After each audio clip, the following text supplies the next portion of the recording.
Good morning student, welcome to JSI online chemistry classes. Last class की बात करें तो लास्ट क्लास में हमने आपके लिए वेपोराइजेशन और वेपर प्रेशर की स्टडी की थी और उनमें डिफरेंस भी क्रिएट किया था और वो हमें क्यों नीड है, उसकी स्टडी क्यों हमें ज़रूरी है, इसके बारे में भी आपको बताया गया था कि वेपोराइजेशन और वेपर प्रेशर को इस लेक्चर में हम यूज़ करने वाले हैं। तो उसके लिए आपको वेपोराइजेशन और वेपर प्रेशर का डिफरेंस और उनके बारे में भी आना चाहिए। मैंने आपको पहले भी एक चीज़ बताई थी कि जब भी आप कोई भी लेक्चर स्टार्ट करो उससे बिफोर वाला लेक्चर आप फर्स्ट देख लो। आप जब उससे पहले वाला लेक्चर देख लोगे तो उससे क्या होगा कि नेक्स्ट लेक्चर में क्या आने वाला है और उस लेक्चर में क्या हो गया है वो हमको कंटिन्यूटी रहेगी और कंटिन्यूटी से ज़्यादा चीज़ें समझ में आने लगेंगी। ठीक है ना। कोई भी लेक्चर आप कंटिन्यू वे में पढ़ें जब भी पढ़ते हो, ऐसा नहीं कि कभी भी लेक्चर नंबर 6 स्टार्ट कर लिया। उससे क्या होगा, लेक्चर नंबर 5 में जो भी चीज़ें हैं वो आपको थोड़ी सी प्रॉब्लम क्रिएट करेंगे। फिर एक दूसरे से रिलेटेड लेक्चर हैं जिससे आपके थोड़े बहुत जो डाउट बच जाते हैं कि डायरेक्ट लेक्चर देखने से वो दूर नहीं होते, तो वो लेक्चर से दूर होने से, देखने से, कंटिन्यू मैनर में देखने से रिमूव हो जाएंगे। क्लियर। तो आज की क्लास में हम स्टार्ट करने होंगे liquid solution.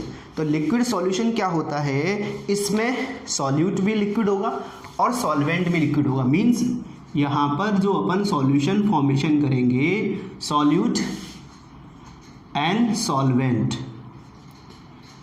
Both are present liquid phase, मतलब ये भी लिक्विड होगा and this one also liquid. Clear. And become solution is called liquid solution. Before classes में आपको बताया था कि सॉल्वेंट की जो स्टेट है वो सॉल्यूशन की स्टेट को इफेक्ट करती है। उस बेस पे हमने डिवाइडेशन कंप्लीट कर लिए थे। Liquid solution, gaseous solution, solid solution.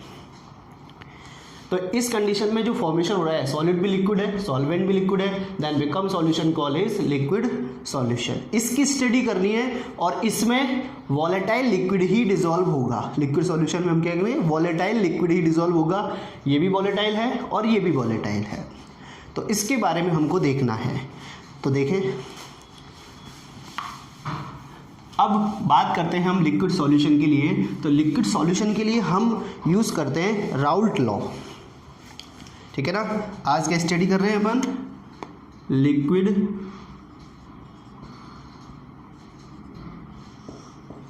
Solution, और लिक्विड सॉल्यूशन के अंदर हम यूज़ करेंगे वो होएगा आपका राउल्ट लॉ।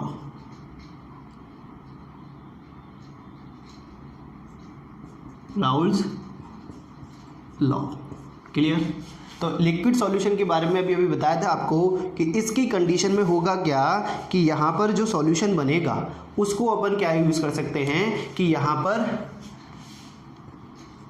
दोनों ही कंडीशन किस में होंगी, लिक्विड फॉर्म में। तो देखें, एक तो यूज़ कर लिया मैंने कोई कैपिटल ए सॉल्यूशन, इसमें कोई सॉल्यूशन फिल किया है मैंने, या कोई एक लिक्विड फिल कर दिया, और कैपिटल वी भी यूज़ किया है मैंने, एक कैपिटल वी यूज़ कर रहा हूँ मैं। अभी आपको सारा क्लियर हो जाएगा विद पॉइंट टू पॉइंट। तो यहाँ पर आपको ध्यान क्या रखना है कि यहाँ पर जो यूज़ हो रहा है वो कैपिटल ए कोई लिक्विड है और कैपिटल बी कोई लिक्विड है। तो इसकी कंडीशन में हमने इस पे भी बीकर को पैक किया हुआ है। दोनों को वेपर प्रेशर की कंडीशन हम पहले ही लास्ट लेक्चर में स्टडी कर चुके हैं। इसकी कंडीशन में भी हमने बीकर को पैक किया हुआ है।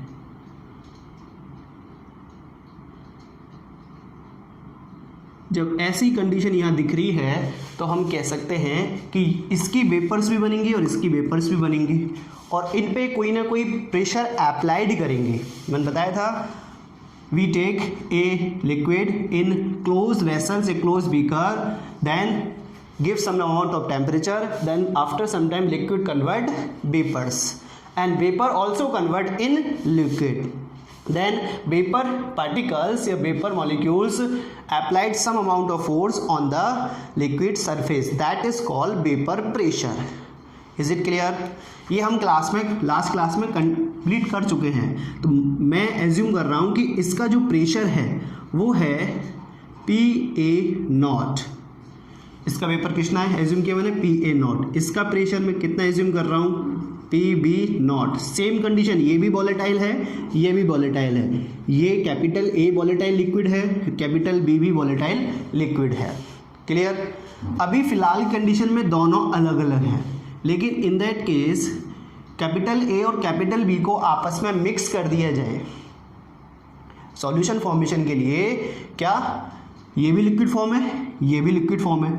उस कंडीशन में कैपिटल A लिक्विड को कैपिटल B लिक्विड में मिक्स कर दिया जाए, मतलब सॉल्यूट और सॉल्वेंट को मिक्स कर दिया, और मिक्स करने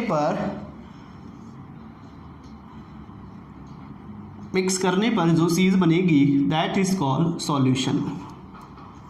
this one call is solution. यहाँ पर कैपिटल A और कैपिटल V को मिक्स किया गया है, और मिक्स करने पर क्लोज बीकर ही यूज़ करेंगे, क्लोज वेसल्स ही यूज़ करेंगे.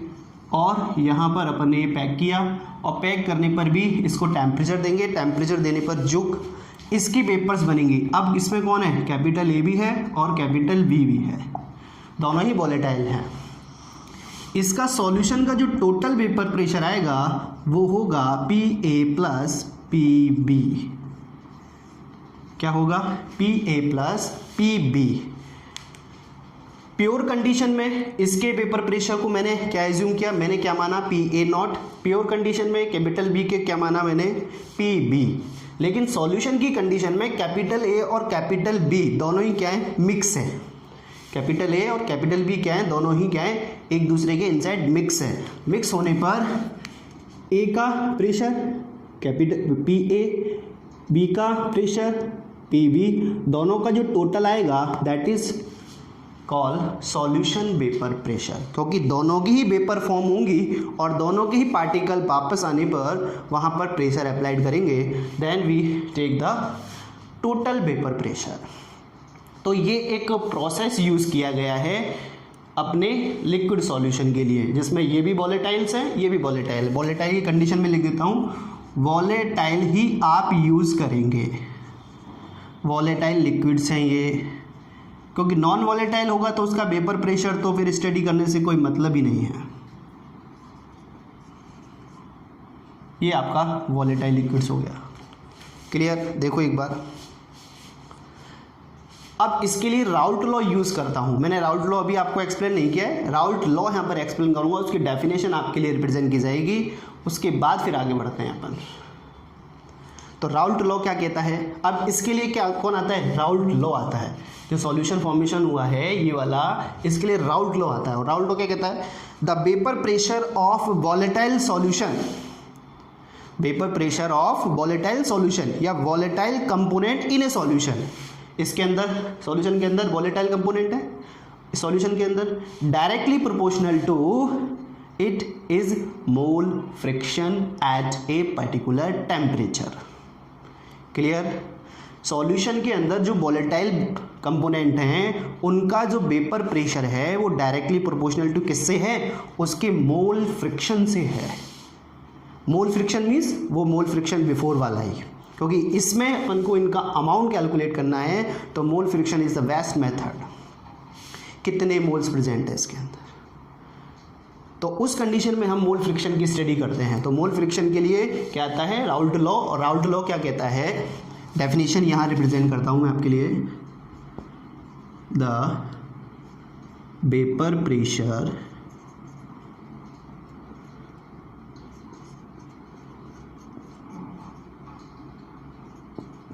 Of volatile component, the vapor pressure of volatile component in a solution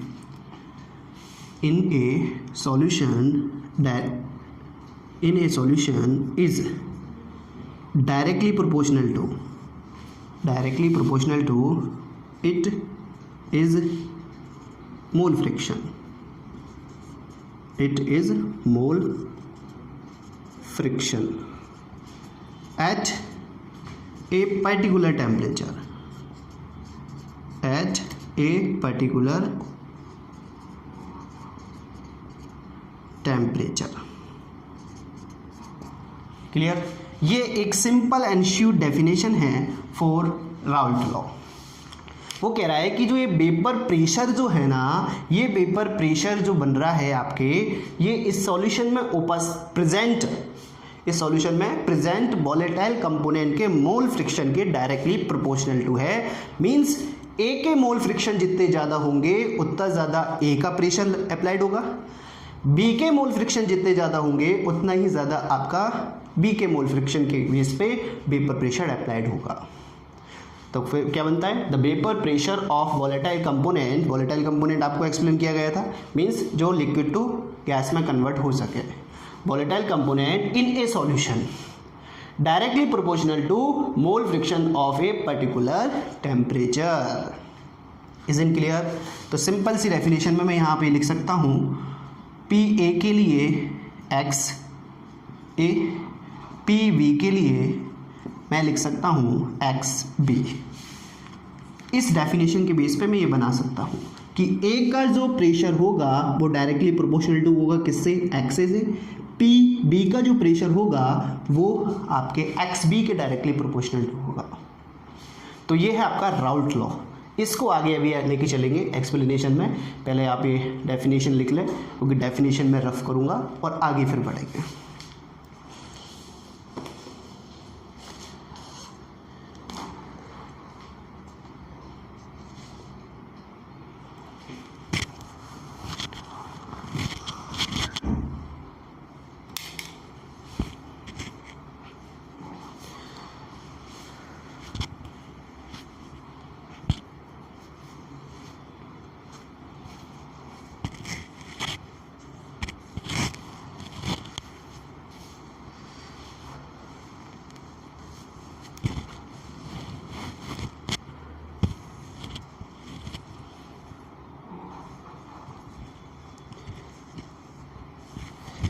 लिख लिया? चलिए आगे देखिए,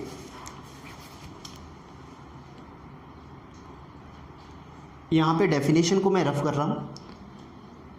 डेफिनेशन आप लिख ली होगी आपने, नहीं है तो फिर भी एक बार बोल देता हूँ।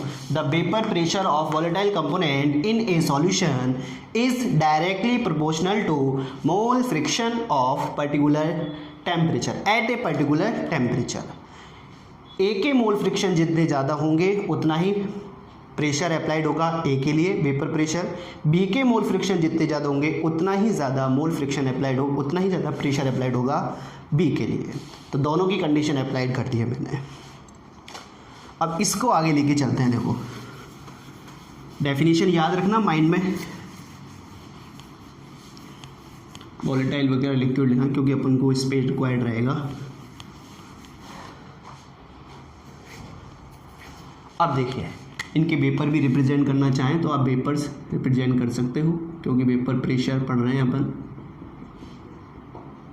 इसके भी बी के भी रिप्रेजेंट कर दो, सॉल्यूशन में भी रिप्रेजेंट।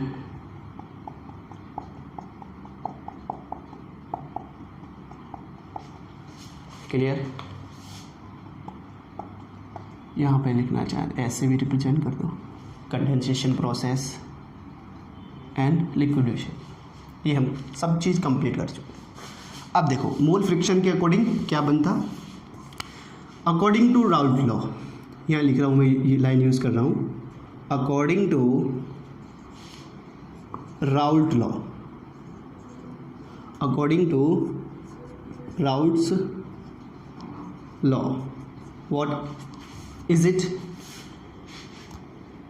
द मोल फ्रिक्शन, नहीं, vapour pressure directly proportional to mole fraction of volatile component. तो वोलेटाइल कंपोनेंट में हमने कैपिटल ए यूज़ किया है, कैपिटल बी यूज़ किया है। तो ए का जो प्रेशर होगा वो डायरेक्टली प्रोपोर्शनल टू होगा एक्स ए के। क्लियर? यहाँ से प्रोपोर्शनल टू का साइन रिमूव करता हूँ तो P A equal to P A naught X A के लिए एक इक्वेशन ये फॉर्मेशन हो जाएगी आपके लिए, इक्वेशन नंबर फर्स्ट बोल देता हूँ उसको। अब ये कहाँ से आया, पी ए नॉट क्या है, P A naught pure condition में हमने पहले ही बिफोर कंडीशन में लिख लिया था, पी ए प्योर कंडीशन में है, प्योर कंडीशन में प्रेशर लिख देता हूँ, अभी दोनों एक साथ ही लिख देंगे वरना। एक्स के लिए मतलब ए के mole fraction directly proportional to किससे, पी ए से। सेम कंडीशन अप्लाई करते हैं पी बी के लिए, P B directly proportional to X B and proportional to का साइन रिमूव करेंगे, then we use P B naught X B. एक second equation आपके लिए ये आती है, equation number 2। Is it clear. अब यहाँ पर आपका P A naught and P B naught what is pure condition में हम कह सकते हैं प्रेशर है आपका, प्योर कंडीशन में क्या है, प्रेशर। अब प्योर कंडीशन में प्रेशर है तो कैपिटल ए के लिए पी ए नॉट रिप्रेजेंट कर दिया ए कंपोनेंट के लिए, और बी के लिए कैपिटल बी रिप्रेजेंट कर दिया। मैं यहाँ पे एज्यूम करके चल रहा हूँ कि ये तो आपका सॉल्यूट है और ये आपका सॉल्वेंट है। एक तो है आपका सॉल्यूट, एक है आपका सॉल्वेंट। तो सॉल्यूट और सॉल्वेंट की कंडीशन में हम दोनों को मिक्स किया तो यहाँ पर सॉल्यूशन फॉर्मेशन हुआ। उस सॉल्यूशन में वेपर प्रेशर जो है वो आया आपका total P equal to P A plus P B, जिसको हमने राउल्ट लॉ के अकॉर्डिंग रिप्रेजेंट किया है कि राउल्ट लॉ के according the vapour pressure is volatile component directly proportional to mole fraction. तो एक वोलेटाइल कंपोनेंट का उसके डायरेक्ट प्रोपोर्शनल टू है, दूसरे वोलेटाइल कंपोनेंट का उसके डायरेक्टली प्रोपोर्शनल टू। तो दोनों के लिए हमने ये रिप्रेजेंट किए। यहाँ पर ये पी ए नॉट और पी बी नॉट क्या रिप्रेजेंट किया, pure pressure and condition of P A naught and P B naught. Clear, कोई प्रॉब्लम नहीं है, सारी चीज़ें आपको क्लियर की जा रही हैं। अब यहाँ पर आगे बढ़ते हैं, इस इक्वेशन को आगे लेके चलते हैं। तो अकॉर्डिंग टू राउल्ट लॉ के according from equation first and second, तो क्या बनेगा, टोटल क्या रहेगा, P A plus P B, यही रहेगा। टोटल जो है वो क्या है आपका P A plus P B, यहाँ पर यूज़ कर दें from equation first and second से, या मैं कहूँ तो फर्स्ट और सेकेंड की वैल्यू इस इक्वेशन में पुट करने पर तो ये एक चीज़ आपको गेन होती है। तो P इक्वल टू, P क्या है, total pressure of solution, P क्या है, total pressure of solution. P A क्या है, A कंपोनेंट का प्रेशर, और B क्या है, B कंपोनेंट का प्रेशर। आप इनको पार्शियली प्रेशर भी बोल सकते हो, लेकिन प्योर कंडीशन के अंदर, प्योर कंडीशन में बोला है ना ऐसे। तो यहाँ सॉल्यूशन कंडीशन में A का पार्शियली प्रेशर, PB का partially pressure equal to total solution का पार्शियली प्रेशर हो जाएगा। तो यहाँ पर क्या हो गया, पी ए और पी बी की वैल्यू यूज़ करो। पी ए की वैल्यूज़ क्या है, P A naught X A plus P B naught X B. Any problem, इस कंडीशन में हम वी नो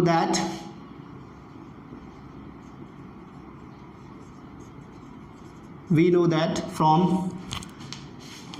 मोल फ्रिक्शन क्या बोलता है, X A plus X B equal to 1। कितने भी सबस्टेंस हो उन सबकी मोल फ्रिक्शन का टोटल वैल्यूज़ क्या आती हैं, 1। फर्स्ट या सेकंड लेक्चर था उसमें आपको एक्सप्लेन किया गया था। इसके बेस पे मैं कैलकुलेट कर सकता हूँ X A equal to 1 minus X B. इस एक्स बी की एक्स ए की वैल्यूज़ इस इक्वेशन में पुट करें तो यहाँ से क्या वैल्यूज़ निकल के आती हैं वो देखें। P equal to P A naught bracket 1 minus X B bracket close plus P B naught and X B. Clear, केवल एक्स ए की values from mole fraction equation से हमने X A equal to 1 minus X B, मतलब इसको उधर shift किया तो 1 minus X B आ गया और इस वैल्यू को यहाँ पे यूज़ किया है।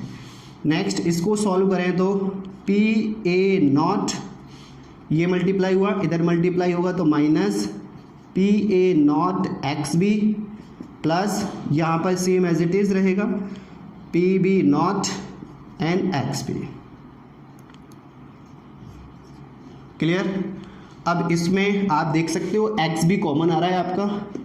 Now we take a common X B, P A naught minus X B, यहाँ क्या रह गया remaining part P A naught, X B आगे चला गया, यहाँ क्या बच गया, ये प्लस का है माइनस आगे है तो ये माइनस का हो जाएगा P B naught X B. That is your final equation according to Raoult law. Clear. तो हम यहाँ कह सकते हैं कि राउल्ट लॉ के अकॉर्डिंग हम किसी भी सब्सटेंस का या वॉलेटाइल कंपोनेंट का प्रेशर कैलकुलेट कर सकते हैं कि कितना प्रेशर उस पर अप्लाइड हो रहा है।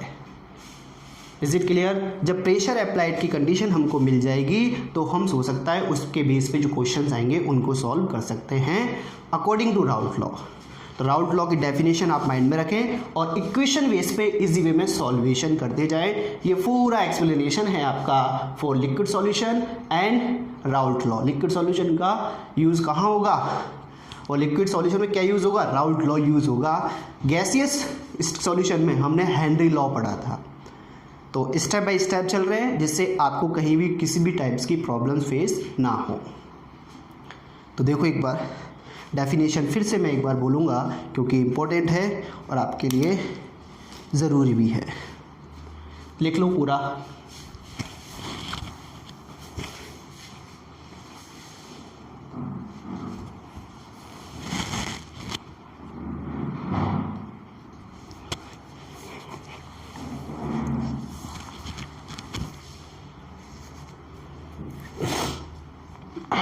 यहाँ पर मैंने P A naught P B naught दोनों एक कंबाइन में लिख दिए हैं। प्योर प्रेशर, ए की कंडीशन में प्योर प्रेशर है, बी की कंडीशन में प्योर प्रेशर है, वहाँ पे यूज़ कर रखा है अपन ने इसको।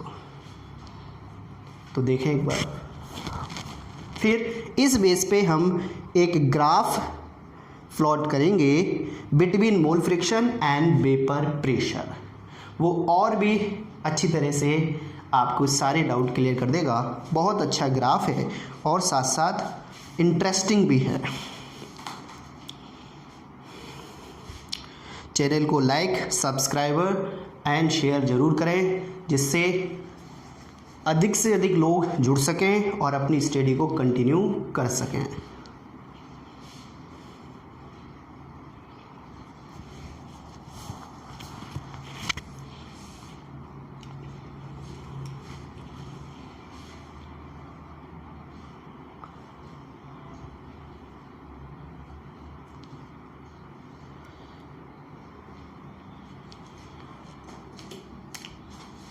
लिख लिया।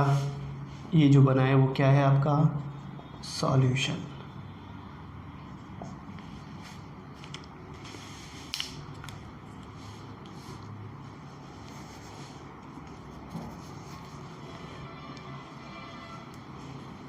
लिख लिया होगा सबने। यहाँ पर मैं ये वाली चीज़ को रफ करूँगा, बाकी का सब कुछ आपको एज इट इज़ ही है। तो एक बार इसको लिख लें आप। फिर ग्राफ बनाऊंगा मैं इसके लिए क्योंकि ग्राफ आपका बेस है इन इक्वेशनों पर, जिससे आपको कहीं भी कोई प्रॉब्लम्स नहीं आएंगी। तो करें rough.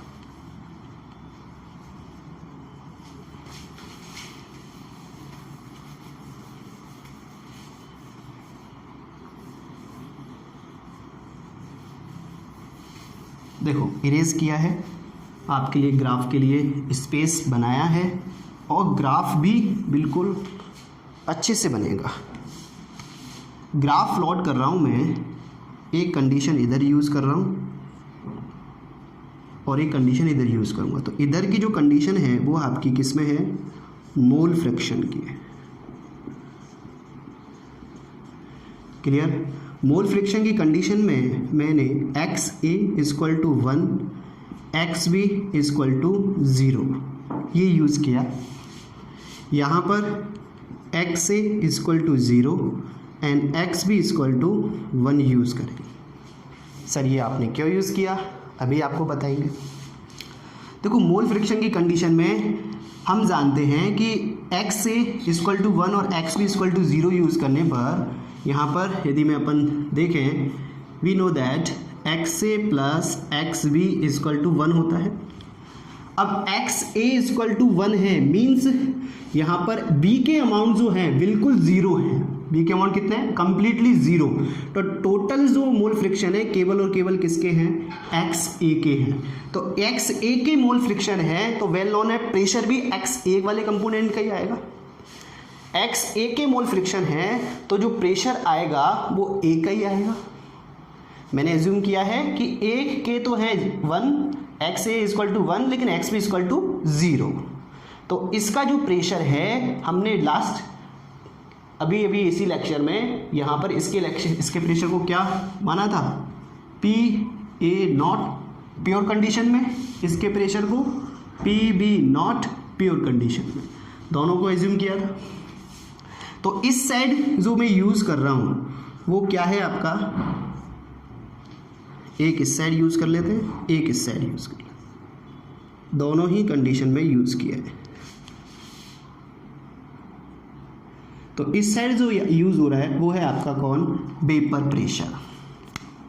What is vapour pressure? अब वेपर प्रेशर यूज़ किया है तो इस कंडीशन में हम जानते हैं कि x a equal to 1, x equal to X B equal to 0। तो टोटल मोल फ्रिक्शन इस कंडीशन में x a कंपोनेंट के ही है। a कंपोनेंट तो पार्शियली प्रेशर जो उसका प्रेशर जो आएगा वो केवल a कंपोनेंट का ही आएगा, b कंपोनेंट का नहीं आएगा, क्योंकि b कंपोनेंट तो क्या है? 0 है। तो यहाँ पर इसके प्रेशर को मैं यहाँ एज्यूम कर रहा हूँ कि यहाँ पर इसका प्रेशर आया जो कि है पी ए नॉट। क्लियर? अब हमने क्या देखा कि धीरे धीरे धीरे धीरे हम इधर जाने लगे, इस साइड जाएंगे, ग्राफ प्लॉट कर रहे हैं तो इस साइड जा रहे हैं हम यहाँ पर। तो जब यहाँ फ्लोट जा रहे हैं तो हमने एक नोटिस चीज़ कर रहे हैं कि धीरे धीरे धीरे जाने पर एक्स बी के मोल फ्रिक्शन तो बढ़ते जा रहे हैं और एक्स ए के मोल फ्रिक्शन डिक्रीज होते जा रहे हैं। When we go left to right, X A mole fraction is decreases but X B mole fraction increases. तो इस कंडीशन में हो क्या गया है कि अब जो वेपर प्रेशर आएगा वो केवल और केवल डिपेंड किस पे होगा?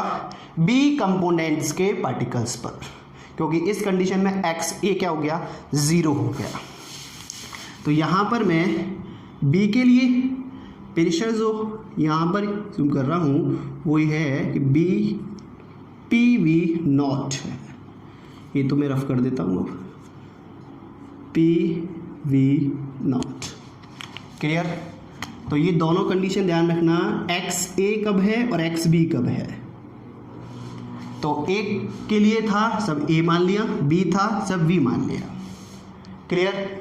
अब हमने देखा कि जब हम एक्स ए ले रहे थे तो ए के प्रेशर आ रहा था, एक्स बी ले रहे थे तो बी का प्रेशर आ रहा था, लेकिन इधर जाने पर हो क्या रहा था? ए के मोल फ्रिक्शन डिक्रीज हो रहे हैं लेकिन बी के मोल फ्रिक्शन क्या हो रहे हैं? इंक्रीज हो रहे हैं। तो प्रेशर भी डिक्रीज होगा, वेल नोन है।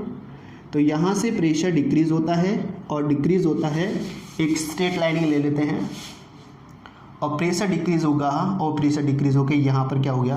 कंप्लीटली 0 हो गया। क्या हो गया? 0 हो गया। देखो क्यों? क्योंकि यहाँ पर बिल्कुल 0 प्रेशर आएगा। एक्स ए तो यहाँ पर 0 है, जब एक्स ए 0 तो उसका प्रेशर आएगा ही नहीं। लेकिन जैसे इधर आ रहे हैं अपन, बी का प्रेशर इंक्रीज हो रहा है, नहीं हो रहा, क्योंकि एक्स बी के मोल फ्रिक्शन इंक्रीज हो गए। तो यहाँ पर जो प्रेशर आएगा वो केवल और केवल किसका आएगा? बी का आएगा। तो ये तो हो गया बी का कंपोनेंट के लिए, ये हो गया ए के कंपोनेंट के लिए। मीन्स ये जो लाइन है आपकी वो है P A is directly proportional to X A के लिए। मीन्स ये वाली इक्वेशन, ये वाली जो लाइन आ रही है ये है आपकी P V naught X B के लिए। Is it clear? अब यदि टोटल के लिए लिखना चाहें तो टोटल के लिए क्या बनेगा? टोटल के लिए ये रहा आपका A component, B component, P equal to P A plus P B. तो ये एक सिंपल स्वीट ग्राफ है जो ध्यान रखना है आपको। हमने एज्यूम किया था, एक बार फिर से देखें ग्राफ को आप, कि हमने एज्यूम क्या किया है, हमने एज्यूम किया है कि स्टार्टिंग में हमने मोल फ्रिक्शन इधर लिए और वेपर प्रेशर इधर लिया। इसमें स्टार्टिंग पॉइंट में हमने XA के मोल फ्रिक्शन 1 और XB के मोल फ्रिक्शन 0, मतलब इसमें केवल और केवल A कंपोनेंट है इस कंडीशन पर जाकर, B कंपोनेंट 0 है। तो जो प्रेशर अप्लाइड होगा वो केवल एक एक पार्टिकल्स के द्वारा ही होगा, और वो प्रेशर वो जो अप्लाइड हो रहा है वो है आपका PA0। तो वेपर प्रेशर कितना आ गया, PA0 एट प्योर कंडीशन। जैसे ही हम इस साइड शिफ्ट होते हैं and we go left to right, then XA के mole fraction is decreases but XB के मोल फ्रिक्शन इंक्रीजेस, मतलब B कंपोनेंट के मोल फ्रिक्शन इंक्रीज हो गए। अब A कंपोनेंट 0 है लेकिन XB क्या है, ज़्यादा, तो केवल XB है तो B का जो प्रेशर अप्लाइड होगा वो केवल इस कंपोनेंट के द्वारा होगा। अब ये नहीं है, केवल ये है, इसमें जो प्रेशर अप्लाइड होगा वो ये हो गया। क्लियर। लेकिन जब हम लेफ्ट टू राइट जाते हैं तो XA के मोल फ्रिक्शन डिक्रीज हो रहे हैं, तो इसका प्रेशर भी डिक्रीज होगा, ये डिक्रीज हो गया। B की साइड जाते हैं तो यहाँ पर इंक्रीज हो रहा है, तो इंक्रीज हो गया, ये ग्रेटर देन आ गया। तो ये जो है डायरेक्टली प्रोपोर्शनल टू है XA के, जैसे जैसे बढ़ेगा वैसे वैसे प्रेशर अप्लाइड होगा, प्रेशर वेपर प्रेशर भी बढ़ेगा। ये जो लाइन है ये B के लिए है, यहाँ पे भी मोल फ्रिक्शन बढ़ेंगे तो वेपर प्रेशर भी बढ़ेगा। और टोटल लाइन के लिए हमने रिप्रेजेंट किया है P equal to PA plus PB, A की कंडीशन और B की कंडीशन।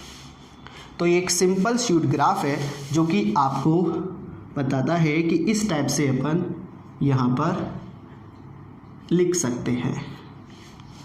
क्लियर। तो ये ग्राफ हो गया आपका, और ये आपका राउल्ट लॉ हो गया फॉर लिक्विड सॉल्यूशन। तो देख लें एक बार, बहुत अच्छे से एक्सप्लेन किया गया है आपके लिए।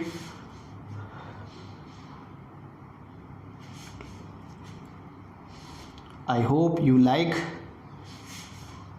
JSI online chemistry classes. So first you share, subscribe and like the channel and keep your study.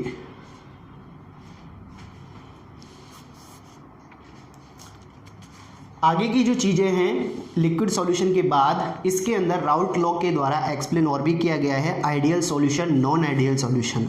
उसमें हम स्टडी करेंगे पॉजिटिव डेविएशन और नेगेटिव डेविएशन का। तो उसके लिए हम नेक्स्ट लेक्चर में जाना पड़ेगा, तो इसको आप कंटिन्यू करें और लेक्चर नंबर 7 और लेक्चर नंबर 7 का पार्ट 2 इन दोनों को कंप्लीटली एक साथ स्टडी करें। Then we will go lecture number 8. Is it clear? Thank you very much for your online classes.